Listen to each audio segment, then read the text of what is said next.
Capítulo 6. Cultura sexual. Um cavalo, se tivesse plena consciência de si com relação à sua força, certamente reivindicaria quanto a puxar uma carroça. Assim somos nós. Se tivéssemos plena consciência de nós mesmos, perceberíamos a capacidade que temos de mudar, viver em paz e não sofrer. A sabedoria mora neste campo óbvio. Não é a capacidade de ter inúmeros diplomas, mas explorar nossos potenciais adormecidos em nossos interiores. Nós sofremos pelo fato da não consciência real de nós mesmos, assim como o cavalo.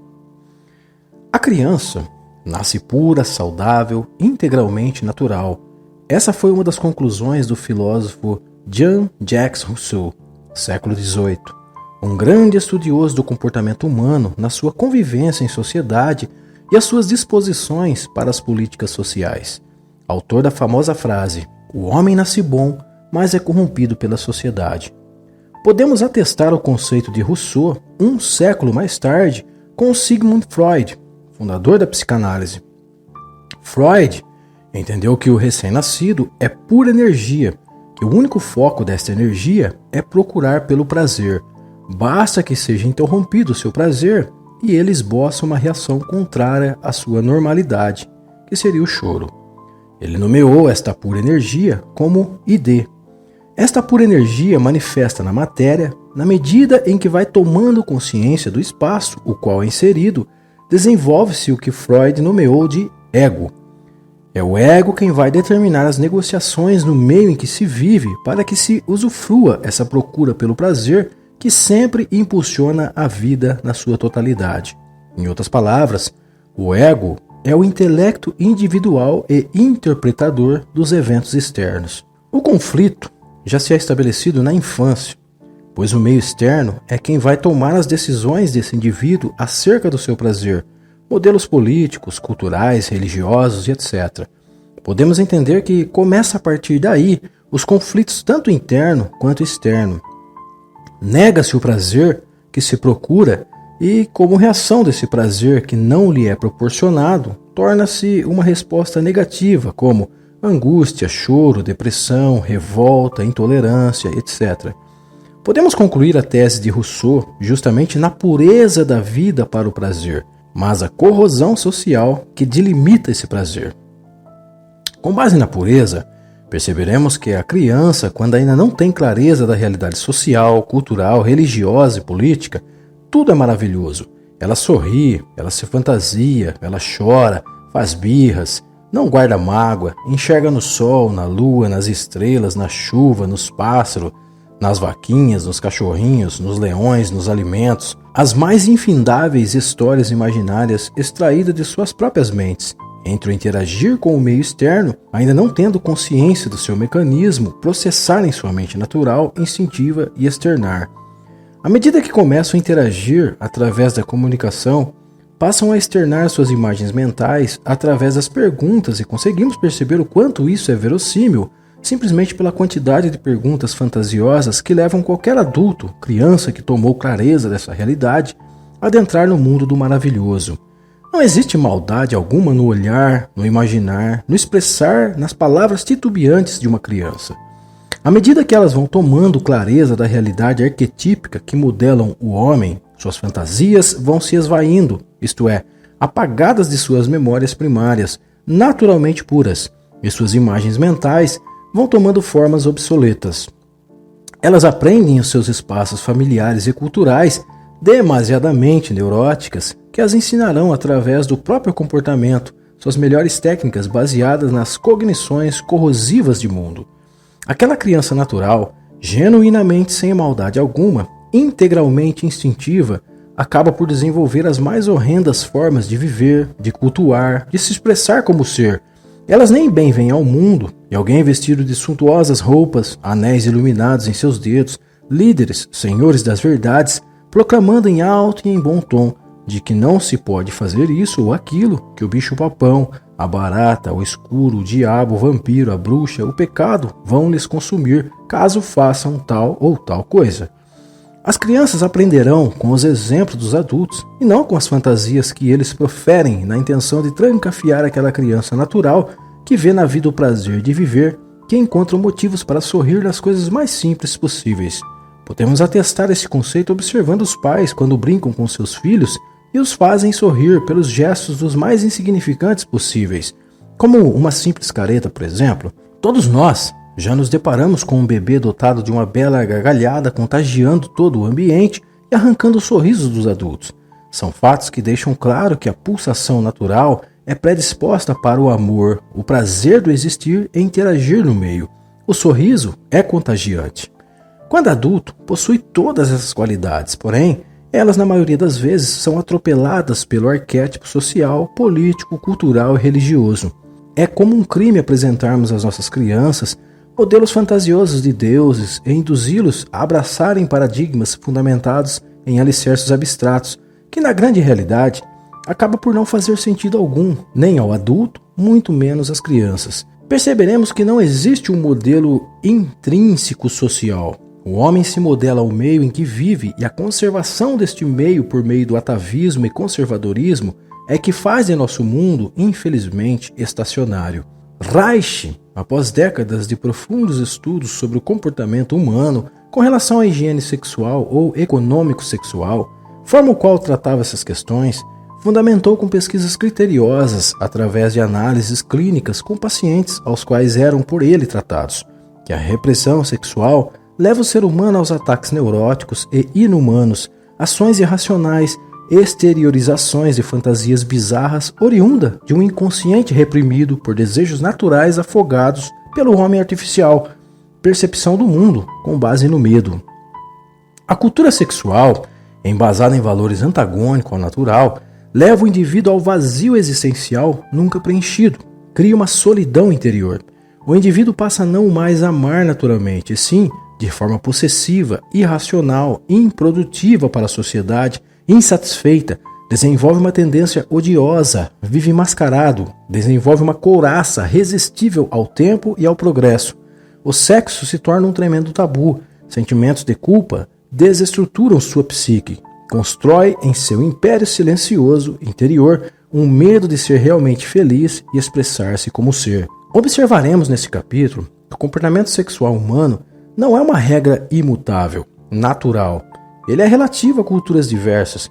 O que pode ser um grande pecado para uma cultura, a exemplo uma orgia, em outra se expressa extremamente normal, portanto aceito. Devo salientar de que o homem natural se expressa através do prazer, dos sentidos. O homem artificial se expressa através da cultura. Portanto, essa pode ser mutável na medida em que a própria cultura torna-se mais esclarecida com relação ao dar e receber prazer. A diferença do homem natural e o homem artificial é exatamente a possibilidade de mudança e da impossibilidade de mudança. A cultura é mutável, portanto, artificial. O sentimento de prazer é imutável, portanto, natural. Citarei um exemplo simples para que você entenda as diferenças entre um e o outro. Se reuníssemos diversas culturas em um determinado local em que todos provariam uma deliciosa maçã, embora diferentes pontos de vista a respeito do fruto, o sabor seria o mesmo, independente da cultura. Essa é a diferença do homem natural e artificial. O artificial tem pontos de vista sobre a maçã, o natural aprecia o sabor. Em outras palavras, não interessa o que é a maçã e do que ela é composta, se é um fruto da iluminação ou das trevas. O interessante é o sabor. Portanto, o sabor é imutável, pois ele se apresenta como o mesmo em todas as culturas. Os pontos de vista sobre o sabor ou a maçã são mutáveis na medida em que a cultura torna-se esclarecida. Dentro deste conceito, podemos perceber que o mesmo prazer-sabor que um heterossexual sente ao copular é o mesmo que um homossexual sente, embora se manifeste essa vontade por ângulo diverso ao de costume cultural.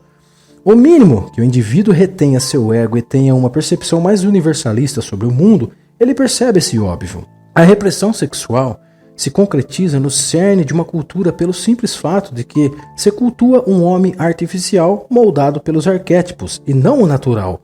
Esse culto demasiado no homem artificial se torna uma regra enganosamente imutável para quem a vive.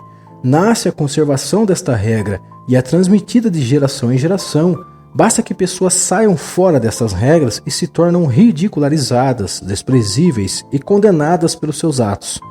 O fato é que o homem natural não suporta essa regra artificial. É justamente por isso que a infidelidade, os namoros às escondidas, a repressão, o medo de expressar sua sexualidade vem à tona e todos passam a viver às escondidas, reprimindo suas reais vontades.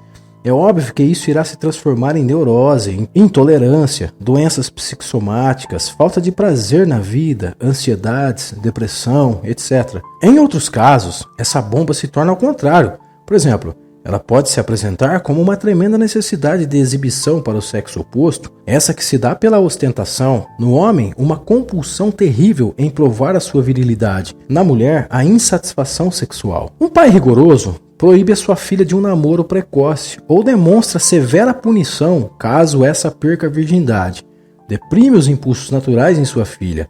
Certamente, para um pai se tornar assim, é nítido sua repressão e neurose sexual. No entanto, a forma de expressar-se naturalmente através da sexualidade, sua filha fará isso às escondidas, com medo de tudo e todos. Essa é a questão. As nossas vontades sexuais não há cultura que a limite. É um muro sem saída. Ou entende-se que nossos impulsos naturais são imutáveis e desenvolvemos a compreensão entre nós, ou continuamos a ser intolerantes com os comportamentos sexuais alheios e fazendo guerras em busca de melhorar o mundo, o que é utópico. Tentar salvar o mundo com base no conservadorismo reacionário e totalitário. Quando menciono que questões culturais são meras abstrações, passivas de mudanças a qualquer momento, é para que se entenda que quantos conflitos, assassinatos, estupros, pedofilia, fantasias bizarras e desprazer sexual evitaríamos. Quantas pessoas são condenadas severamente simplesmente por uma questão abstrata sobre o comportamento sexual, lembrando que o homem natural é imutável e ele sempre será induzido ao prazer, expressar-se através de sua sexualidade, porém reprimirá essa sua forma de expressar dependendo da sua cultura. Um homossexual não é nem de longe aceito por uma cultura cristã. Logo, se dentro dessa cultura nascer uma criança com tendências homoafetiva, é muito certo que irá enfrentar muitos desafios, conflitos e desapontamentos, ou reprimirá seus reais desejos e tentará lutar contra sua própria natureza, ou enfrentará a cultura conservadora, sendo entendido como sujeito possuído pelo demônio. Essa é a questão. Quem vence? O instinto ou a cultura? Se dissermos a cultura, nós teremos um sujeito reprimido sexualmente. Se dissermos o instinto, teremos um sujeito ridicularizado, excluído, marginalizado e, pasmem, condenado ao fogo eterno do inferno. E eu sinto muito em dizer, mas o homem natural não perde nunca, ele é vocacional. Não entender é doença ou rebeldia na certa. Se você der uma paulada na costa de alguém, dificilmente esse alguém lhe retribuirá com flores. Se você der flores a alguém, é muito provável que no mínimo deixará o presenteado acanhado em lhe agredir. Observe que é um fator comum no reino animal. Se você não oferece perigo a uma serpente, ela não te pica. Agora, se você acuá-la, poderá ser surpreendido por uma picada mortal. Quando se despreza alguém simplesmente por uma condição cultural, cria-se o mal, mesmo que não seja essa a intenção. Se entende que cada indivíduo está tentando com todas as forças expressar sua forma de dar e receber prazer, independente da cultura, se cria uma passividade cultural, onde um compreende o outro e as neuroses são erradicadas. São essas as questões que devem ser reavistas socialmente. Ninguém deveria sofrer ou reprimir sua natureza simplesmente por uma vontade artificial e cultural, mas infelizmente isso acontece a todo momento. É sofrimento acima de sofrimento, simplesmente por não abrir mão de conceitos primitivos e antagônicos ao verdadeiro amor e prazer entre seres humanos. Segundo Reich, todos esses conceitos reacionários criam uma couraça impenetrável, deixa as pessoas duras como pedra, cabisbaixas, rançosas, aprisionadas nelas mesmas e externando através de seus comportamentos essa não conformidade em ter que reprimir e deixar de ser livre simplesmente por uma questão puramente abstrata, ou seja, passiva de pontos de vistas. É o sabor da maçã que nos interessa e não os pontos de vista sobre ela. Na ilha de Trobriand, citado no livro Função do Orgasmo de Wilhelm Reich, fora realizado um estudo pelo antropólogo austro-húngaro Malinowski, que por sua vez descreveu em sua obra intitulada A Vida Sexual dos Selvagens do Noroeste da Melanésia, publicada em 1929. Segundo Reich, As crianças trobriandesas vivem suas sexualidades livremente, sem tabus, sem repressão. Essa interação sexual se dá em todos os estágios da idade. As crianças entregam-se à atividade sexual de acordo com a idade. O casamento monogâmico é voluntário e não compulsivo. E se pode, sem dificuldades, haver separação em qualquer momento, sem maiores dissabores entre a tribo. As mulheres têm autonomia tanto quanto o homem. A troca de parceiros entre os trobriandeses é aceitável como por aqui vamos à padaria comprar pão pela manhã. Em outras palavras, é comum. A homossexualidade e a masturbação são encaradas como não naturais, incompleto, uma forma insatisfeita de expressar a sexualidade. Não se ouve dizer por lá sobre conflitos nas relações, em crimes passionais, assassinato ou em roubo. Em uma província indiana, existem os povos Múria, segundo antropólogos, um dos povos mais avançados com relação à expressão da sexualidade. As crianças desde tenra idade se encontram nos gotus, e por lá elas vivem intensas atividades sexuais sem tabu algum. Uma das regras de convivências nos gotus é que ninguém deve dormir com o mesmo parceiro mais de 3 dias. Resumidamente, os povos Múria se conhecem intimamente e as crianças são criadas por todos. Embora pareça um absurdo aos olhos de nossa cultura ocidental, os Múrias vivem a sexualidade de forma natural, como uma necessidade biológica e não passiva de regras, abnegação sexual. O tabu sexual gera conflitos. A liberdade de expressar-se sexualmente gera compreensão, consequentemente, harmonia. Na Grécia Antiga, era comum homens mais velhos relacionar-se com jovens do mesmo sexo, denominando-se este ato como pederastia. Incomum se tornava quando os homens se relacionavam com homens de mesma idade. Cultuavam o sexo como sinônimo de poder, portanto, os mais jovens se tornavam passivos para estar numa posição inferior, não como regra sem exceções. Todavia, as mulheres eram objetos de reprodução. É óbvio que de forma alguma quero propor culturas remotas como modelo. Quero reforçar que as formas de manifestação sexual é uma questão cultural e o sentir o sabor do prazer, independente a forma que se é praticada, é uma questão natural. Portanto, todos buscam, sem exceção, o sabor final, que é o prazer. Essa busca é interrompida quando entram a moral antagônica, que ensina a abnegar o sexo. Contudo, como a sexualidade é necessidade biológica, a repressão dela certamente hão de transformar em conflitos psíquicos e patológicos. No Egito Antigo, também eram muito comuns relacionamentos homossexuais. Ainda mais estranho que incomum era não haver relacionamento homossexual. Alguns homens eram até mesmo excluídos das tribos. Na tribo Kreung, no Camboja, conservam o relacionamento monogâmico. Todavia, as meninas, aos 15 ou 16 anos, podem escolher seu parceiro transando com todos os meninos da tribo. Após escolher, é proibida a separação. A poligamia é encontrada legalmente em mais de 50 países com maior concentração na África por questões religiosas estritamente muçulmanas. Entre os esquimós não há tabus. Os jovens se casam muito cedo. É comum criarem filhos que não seja fruto de sua cópula. Fazem troca de casais. Um esquimó, ao receber uma visita em casa, como boa-vinda oferece à esposa para que o convidado a aprecie. Todos os homens acabam tendo relações sexuais com quase todas as mulheres dos grupos. Alguns pesquisadores dizem que, antes de haver contatos com povos de raças distintas como os russos, não havia doenças venéreas entre esquimós. Quando o Brasil foi descoberto e possuído pelos portugueses, os europeus ficaram pasmos ao encontrar índios deliberadamente nus.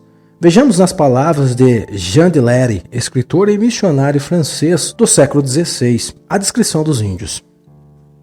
Se quiserdes agora figurar um índio, bastará imaginardes um homem nu, bem conformado e proporcionado de membros, inteiramente depilado, de cabelos tosquiados, como já expliquei, com lábios e faces fendidos e enfeites de ossos e pedras verdes, com orelhas perfuradas e igualmente adornadas, de corpo pintado, de coxas e pernas riscadas de preto com suco de genipapo, e com colares de fragmentos de conchas penduradas ao pescoço. Colocai-lhe na mão seu arco e suas flechas, e o vereis tratado bem garboso ao vosso lado. Os índios tinham costumes sexuais liberais. Dificilmente as mulheres se casavam virgens. O casamento, bem como o divórcio, eram práticas comuns, sem burocracias, sem cerimônias. Os índios trocavam sexo por objetos com europeus. Começa aí os problemas venéreos. Os índios se banhavam todos os dias, eram saudáveis, educavam seus filhos primado pelo exemplo, praticava-se sexo entre parentes, irmãos, tios, sobrinhos. A homossexualidade era relativamente normal entre eles. Os europeus, por sua vez, cobertos até o pescoço com peças de roupas, com seus missionários cristãos abismados com comportamento adverso aos seus, inclusive quanto aos banhos, pois sabemos que entre europeus da época, banhar todos os dias fazia mal à saúde. O que podemos entender acerca dos índios como liberdade sexual, os europeus entendiam por perversão. A fé cristã, quando instalada compulsivamente, gerou conflitos. Índios não suportavam ter que usar roupa, se queixavam dizendo que os impediam de desempenhar tarefas com eficácia.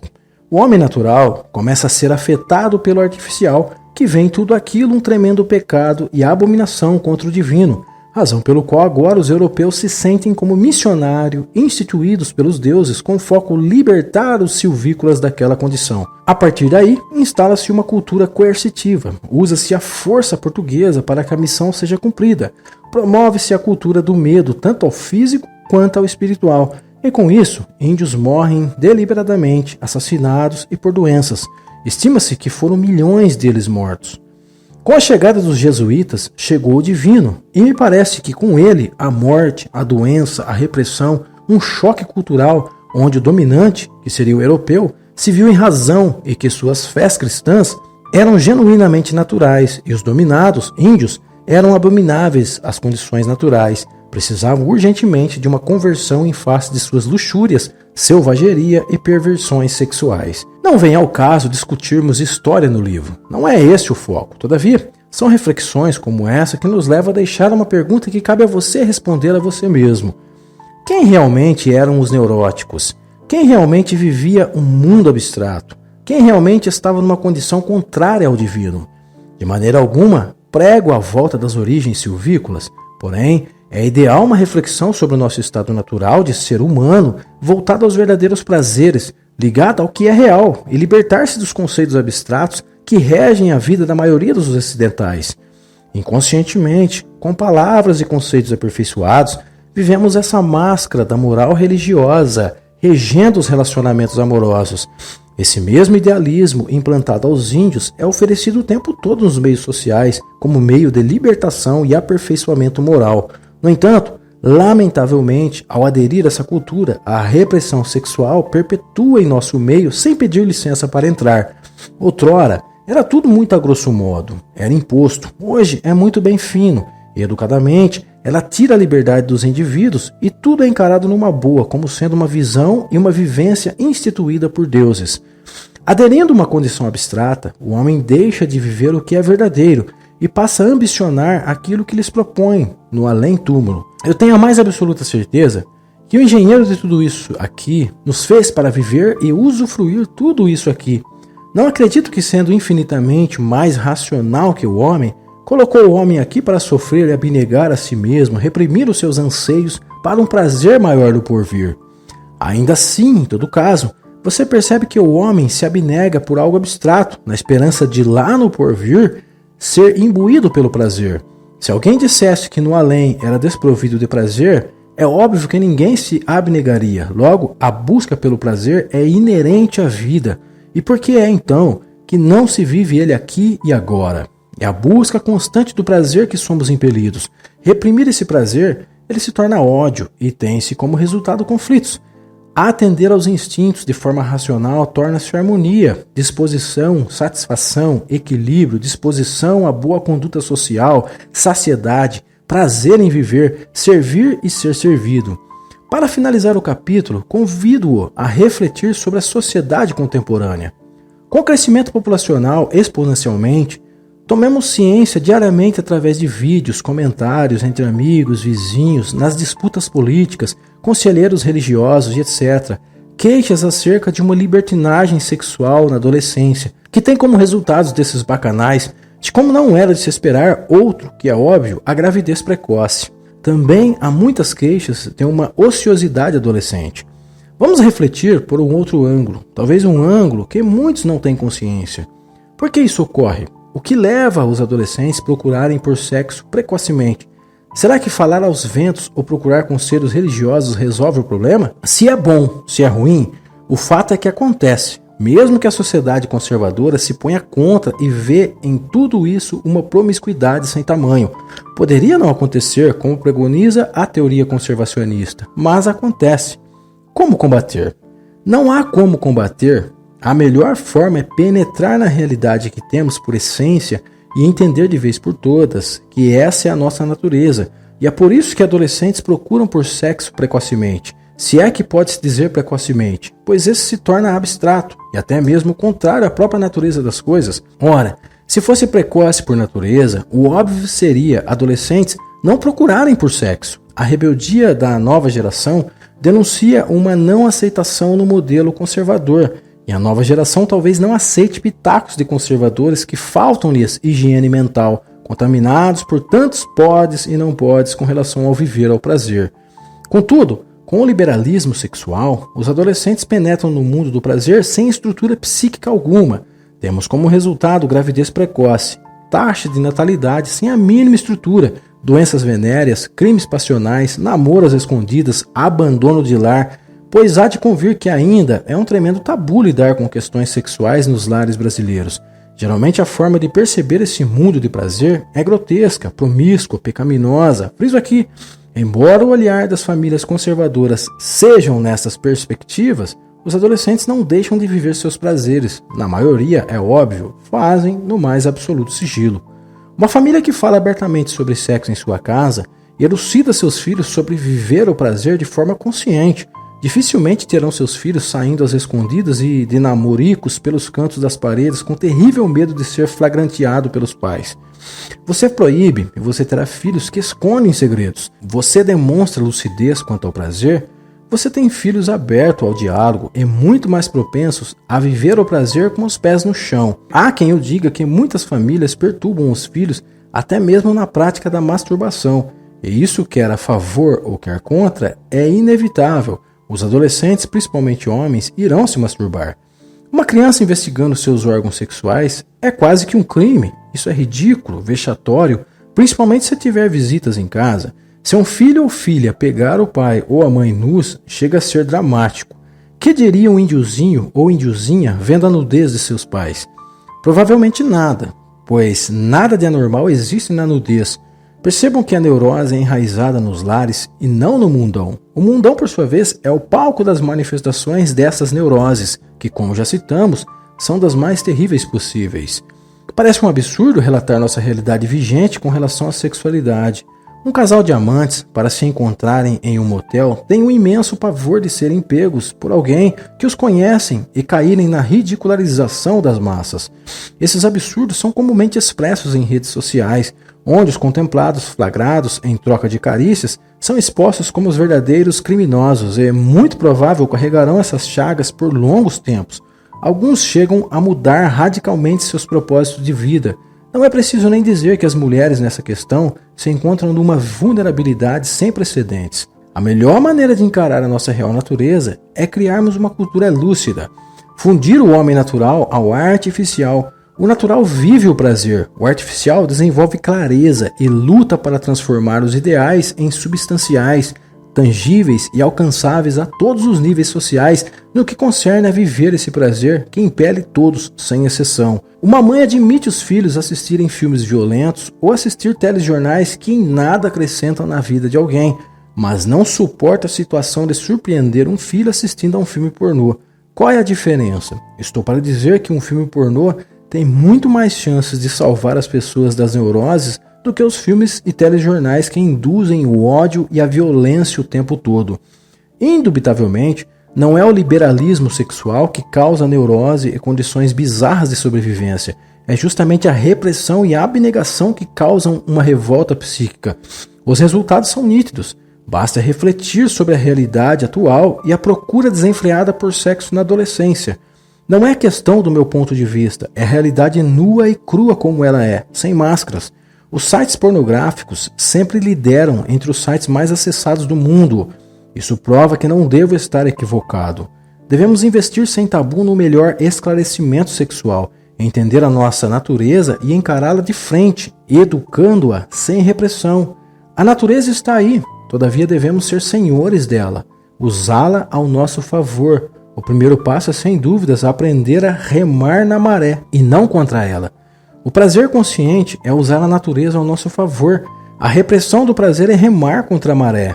O homem artificial é capaz de construir barcos que conduzem com eficácia suas famílias.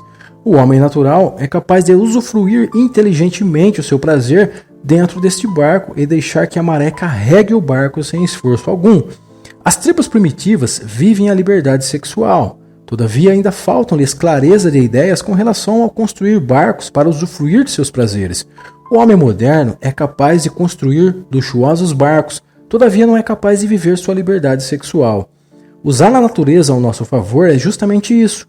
Usar o intelecto do homem moderno, o homem artificial, todavia viver o prazer do homem natural afogado no âmago, aplicando o intelecto, que nada mais é do que compreender a complexidade humana, capacitar, tolerar, dialogar abertamente, expressar-se de acordo com a sua vocação, desenvolver um pensamento tridimensional sobre os fenômenos que estão espalhados e preenchendo todos os espaços sociais, entender que todos estão numa procura alucinada da felicidade. Só não se encontra o caminho.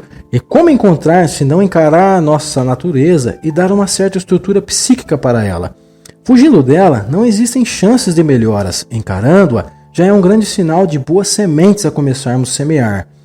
Chega de pode ou não pode. Isso é pecado, isso não é. É interessante oferecer caminhos que não reprimam nossas reais vontades. A regra universal para todas as manifestações do existir com relação ao prazer é respeitar os limites do outro. Se quer, faça. Se não quer, respeite-o. Se não suporta viver com essa vontade de fazer o que o outro não quer, procure alguém que queira fazer. É muito provável que existam milhares de pessoas que têm os mesmos apetites e fantasias idênticos ao seu.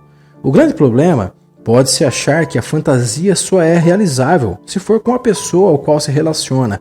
Então converse, se abra, dê condições, lucidez, torne clara a sua ideia, seus desejos. É inquestionavelmente somente por caminhos como esse que se realiza pacificamente como ser, sem causar dissabores, agressões físicas ou psíquicas, sem reprimir. É sem dúvidas um caminho de autoconhecimento, domínio sobre os impulsos, trabalhando arduamente sobre o império psíquico, que se chegará a resultados gratificantes, tolerantes, compreensivos, e esse é o amor verdadeiro além das máscaras. Esse é o amor crístico. Reflita e procure pelas alternativas estruturadas na racionalidade e garanto que com o advento democrático das informações não é nada difícil procurar por respostas que dê certa lucidez na boa convivência sexual e consequentemente social, sem repressões.